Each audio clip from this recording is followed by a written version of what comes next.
This is the Public Safety Committee for Monday, April 7. Dennis Zine has voted everyone else off the island, so it's just myself, Jack Weiss, and Mr. Zine. Survivors. And we'll see who's here next week, Mr. Zine.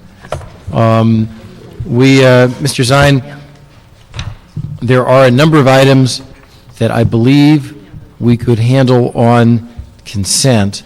I'm just going to read off the ones that I think are the most likely consent items and see what you think. And I only have public comment cards on item 3, but if I'm wrong, you or someone else, please let me know. Item 4, Motorola extension. Item 5, Wawa overtime. Items 6 through 10 are EOB after action reports. Would you like to hear any of those, Mr. Zine?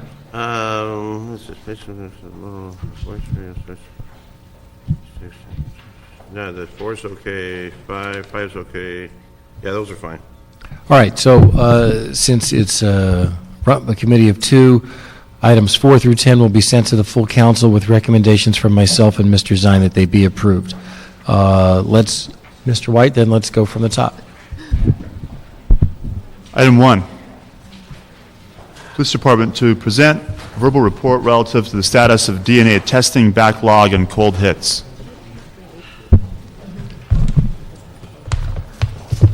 Good morning. Good morning. Good morning. Bette Sanchez Owens. I am with the Crime Lab, LAPD.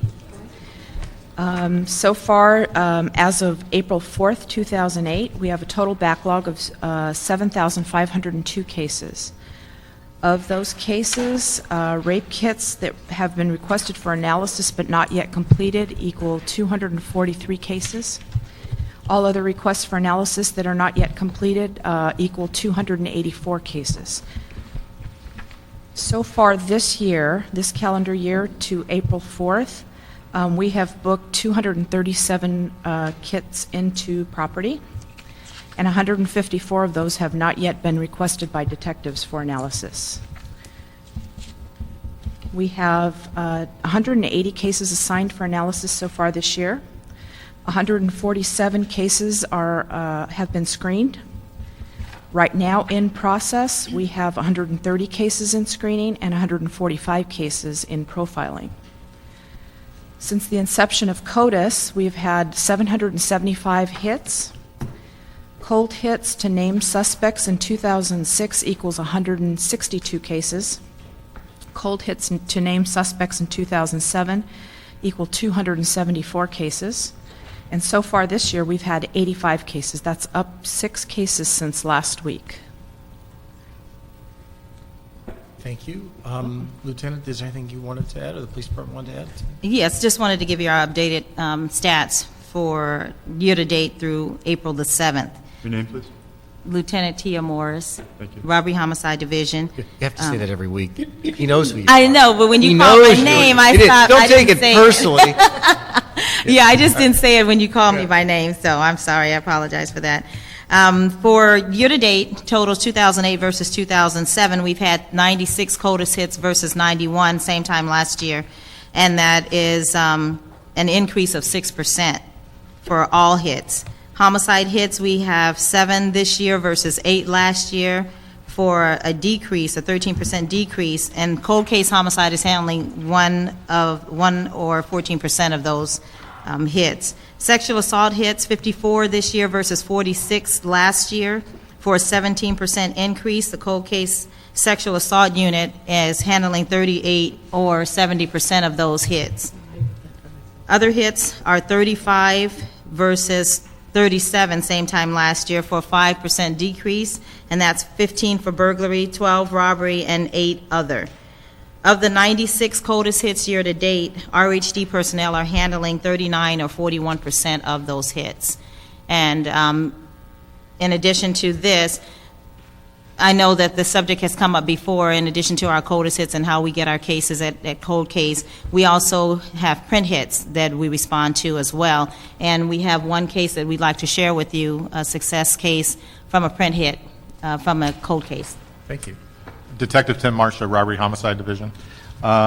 This case stemmed from a 1975 murder.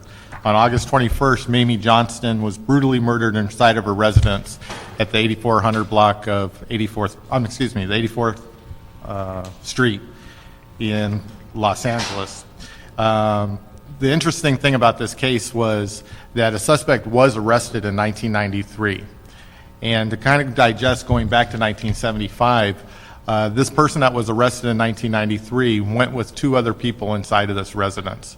Mamie Johnston at the time, like I said, was 80 years old. She was born in 1890. She had lived at this location for almost 50 years. Her sister lived next door, and they were known in the neighborhood as just two people that just really cared about everybody. So this murder back in 1975 had a great impact on that community, but it wasn't until 1993 that somebody was actually taken into custody. The person at that time was a female, and her name was Phyllis Carraway. And Phyllis Carraway basically said that she went with two male accomplices to the residence for the purpose of committing a robbery. Once they went inside, the two males took the elderly woman to the back of the room and brutally stabbed her over 60 times. Unfortunately, the detectives in 1993 were not able to get any corroborative information to support Ms. Carraway's statements. So Ms. Carraway ended up going to jail. She went to prison for 16 years. And then with our unit, we started looking at these cases. On that crime. Yes, sir. On that crime. And so one of the things, the way we're set up is that case is considered a cleared case. Somebody went to jail. However, when we looked at it again, we saw that there was potentially two more people that could be held and should be held responsible for that crime. So we resubmitted the prints, and we actually got a print match back to one of the suspects that Phyllis Carraway stated in 93 that she had done the crime with. Subsequent, we located him. It was interesting in the way we located him. He was a sexual offender that was wearing an ankle bracelet as part of his probation. Using the satellite, we identified where he was, and he was taken into custody. During his interview, he denied his participation, but he gave statements which ultimately will be used against him in trial. Currently, he's awaiting his preliminary hearing. His co-suspect, individual named Alvano Love, subsequently it was learned that he died in Victorville in 2006 after being hit by a train. So it looks like we've got all the suspects that were participated in this heinous act, and we're moving forward. So you made prints in 2007, 2008 that you couldn't make in 93? Correct. And these prints were actually made through the IAFIS system rather than our current database here in Los Angeles. So what was it that changed exactly that enabled you to make the prints 15 years later? A lot of times it's based on how the print is entered into the system, the quality of the print that was taken at the time that the suspect was taken into custody in comparison to the print that was recovered from the crime scene.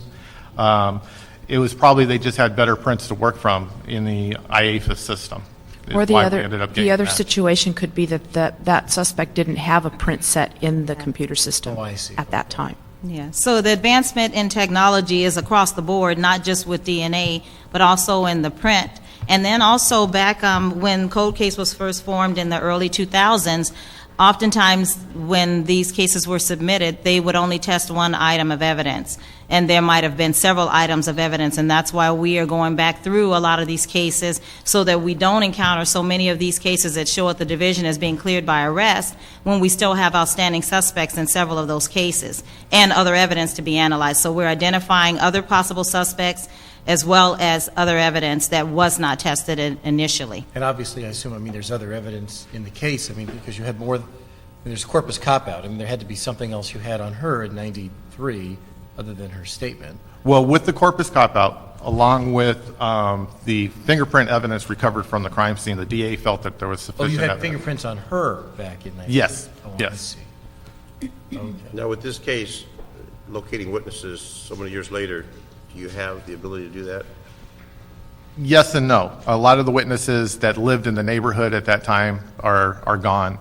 But based on this particular case, the elements that are needed for court, we don't really need any witnesses because no one had seen the three individuals go inside or come out of the location. So it's just going to be based on physical evidence within the crime scene in itself. So you're not going to have her testify.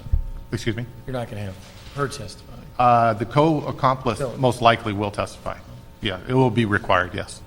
And the fact that she's already served time, it's like she doesn't have a motive to continue to lie on this other person. She's already served 16 years for this crime, and so, Depends what she's going to say.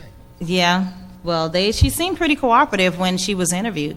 She was very cooperative, so I don't see her changing now. I don't think she has any other affiliation with these guys at all. The one is dead, and then this one, you know, she doesn't have any allegiance to him any longer. And the surviving suspect, what's his record been like in the last 16 years? He's had running just Continuous? continuously. He's had arrest for robbery, burglary, and then I talked about the sexual offense that he's currently on probation for. But he's been a career criminal. At the time that he committed this murder, he was 17 years of age. He's currently 50 years of age now. Very good work. Thank you very much for telling us that. Thanks for that. That's extraordinary work. Thank you. Thank you. And that's why we're here, Mr. Zine, is to Good. try to help you guys out. Just one brief question for you, Ms. Sanchez-Owens. You said they're now up to 7,500 kits in the freezers. That number has been more than inching up in the last couple months. I mean, when we first started these presentations, my recollection is that number was pretty close to 7,000. It might have even been south of 7,000 at some point. That's probably right. It's been inching up. Just in this last week, it's gone up six cases. No, but I mean up to 7,500. That just seems like a big number. Yeah, it is a big number. Thank you all very much for coming this week. Thank you very much. Mr. White. Item 2.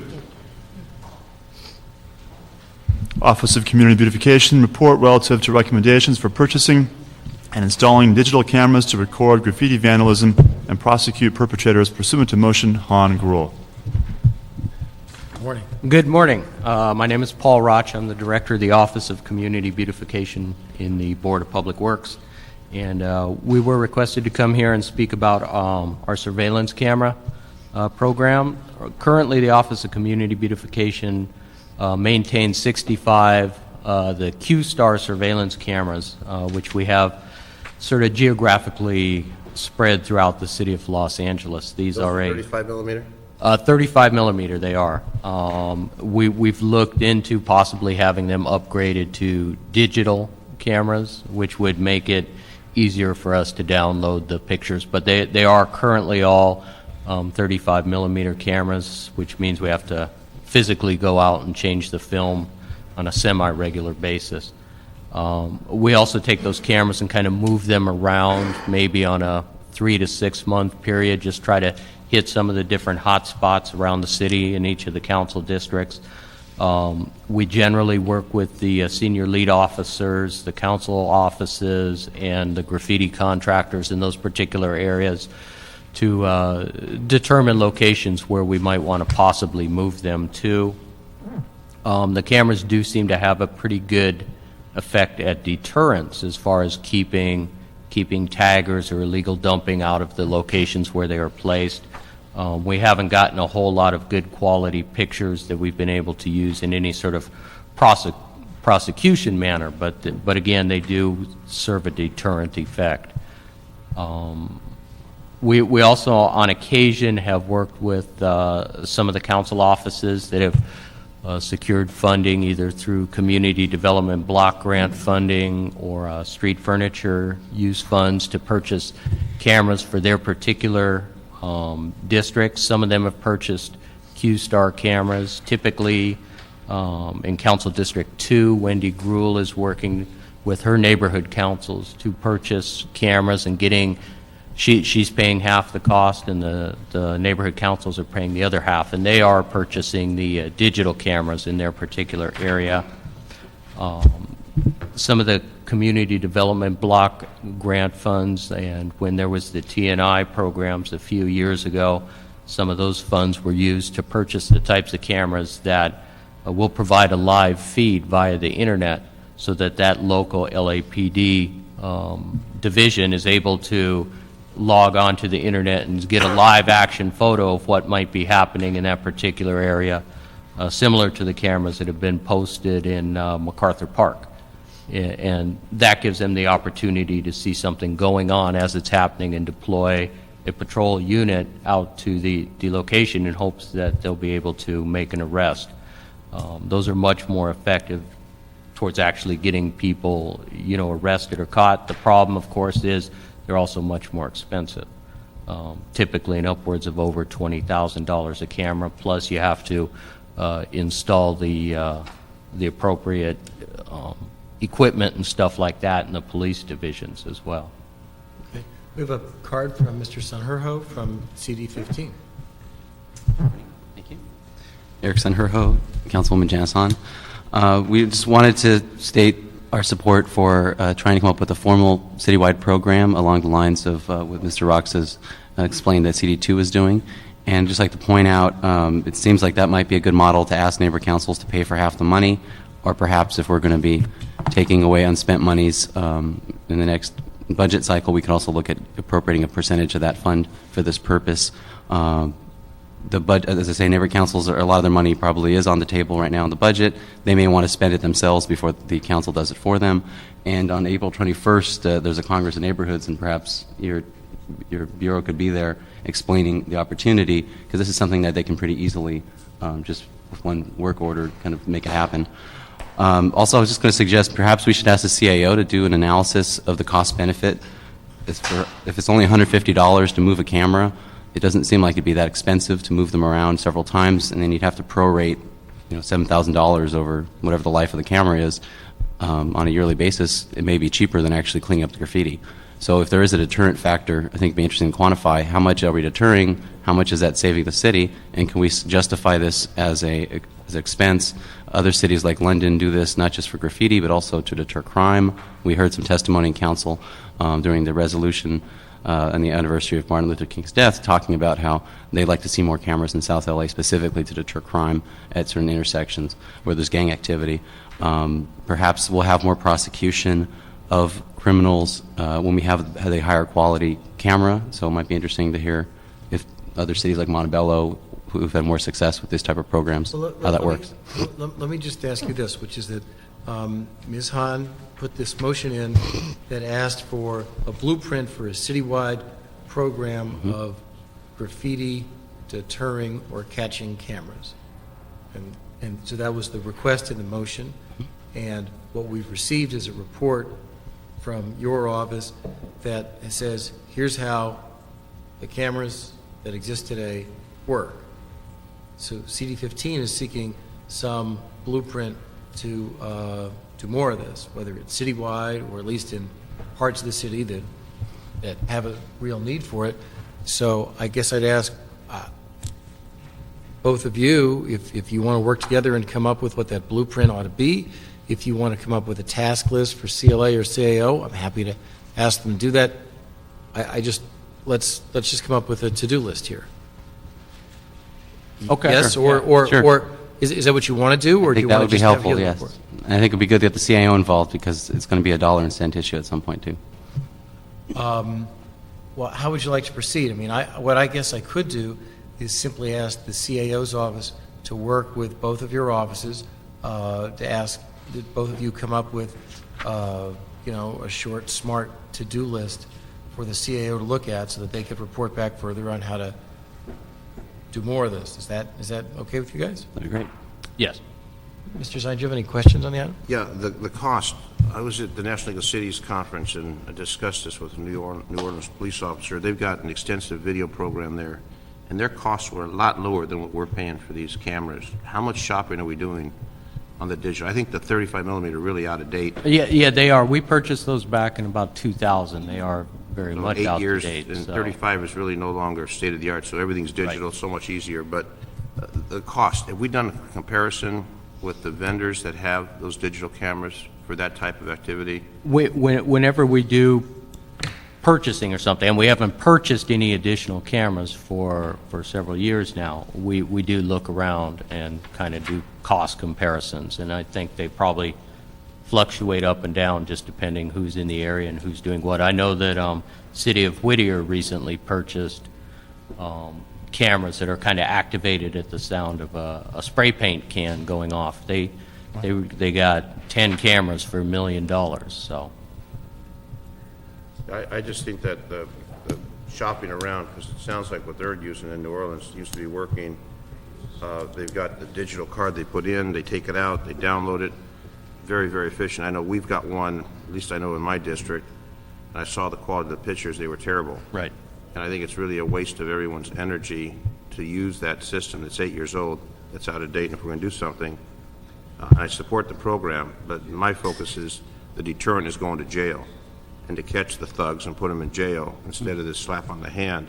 But graffiti in this city is out of control, whether it be the freeways or the areas around. It's getting worse and worse and worse. We're doing a focus in my district with the community posse I have and some overtime I'm putting in for the police department to arrest them. But if we can use some digital programs, and we're going to end up purchasing them either through the Street Furniture Fund or through a cooperation with the neighborhood councils, we're not going to wait because the communities are tired of waiting.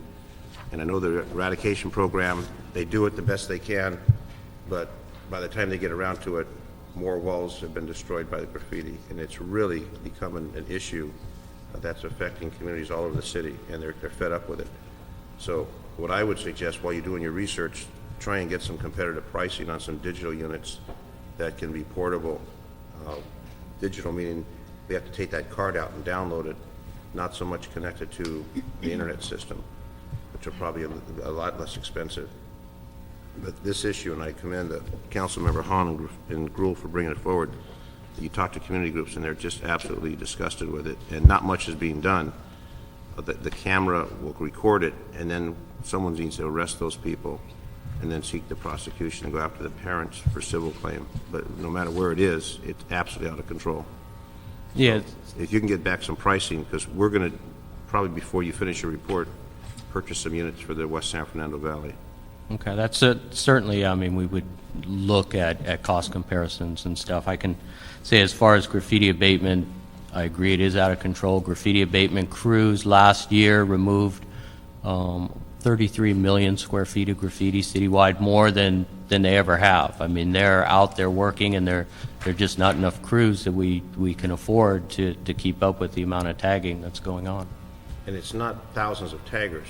There's a few hundred that keep on creating this destruction of the property. So for my district, it's, I mean, people are very, very frustrated and upset with it. I get the calls all the time.